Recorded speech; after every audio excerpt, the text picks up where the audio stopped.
Good morning. I'm Michael Johansson. I work for the CDC Dengue branch in San Juan, Puerto Rico. The opinions I'm going to express are my opinions, so don't construe them with the CDC, even though they're very relevant to what I think our interest in participatory surveillance is. So we can go ahead and start. One of the core functions of public health is to identify health problems. So this is just a simple graph of influenza-like illness reported by CDC in the end of 2012. You can see cases are going up. This kind of data is attained through traditional surveillance systems where patients, a sick person goes to a doctor recognizes the illness, reports it through a surveillance system that then gets reported up. Eventually a report comes out like what we just saw. Now, this is a traditional system where the doctor is the reporter. So another way that we could do this is instead of asking the doctors if people are sick, we can ask the people if the people are sick. And so that's what we call participatory surveillance. Now, this is the Digital Disease Detection Conference, so we're doing this digitally, of course, which is what we've seen in some of the other presentations already today. So we do an internet-based participatory surveillance. Now, the system that we use in Puerto Rico is called Salud Boricua, and it's based on the Flu Near You system that the Health Map group created, and then we modified it to use in Puerto Rico. This is what it looks like. You get this survey every week. It takes less time than this slide will be up there to answer these questions. If you've seen them before, it's just what symptoms have you had, or have you not had any symptoms in the past week. So what this allows us to do then is to take this traditional hierarchical system and flatten it so that anyone can report when they're sick, and then anyone can see those results immediately in real time, just like we've seen in the other systems. Now, there's a lot of advantages that come out of this kind of system. One is that it's a lot faster. So instead of having this long reporting chain, we have direct interaction with the computer. So we can have real-time data reporting and real-time data analysis as well. Another that goes along with the same structure is that the resource use is very different. We don't need to maintain all this chain either. All you need to maintain is the server capacity to be able to interact with the people, and people need to have internet access, of course, as well. This also has implications for scalability.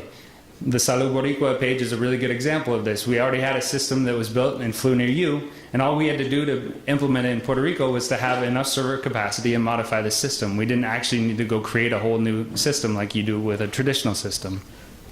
Communication is also very different.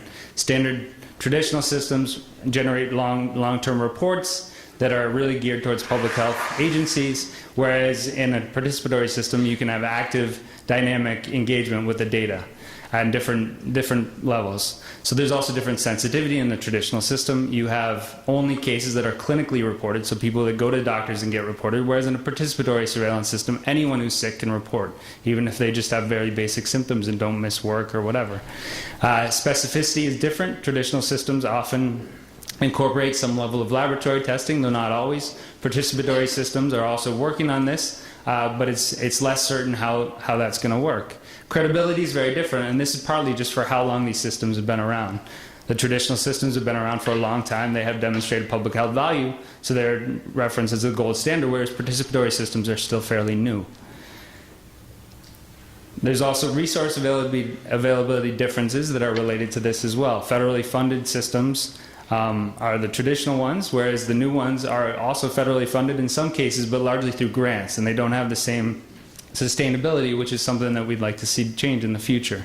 So if we look at all these different characteristics together, there's a really clear pattern here, and that's that the disadvantages in one system are advantages of the other system. So it makes me believe that maybe there's a chance for us to have our cake and eat it too if we combine these kinds of systems, because they really complement each other well.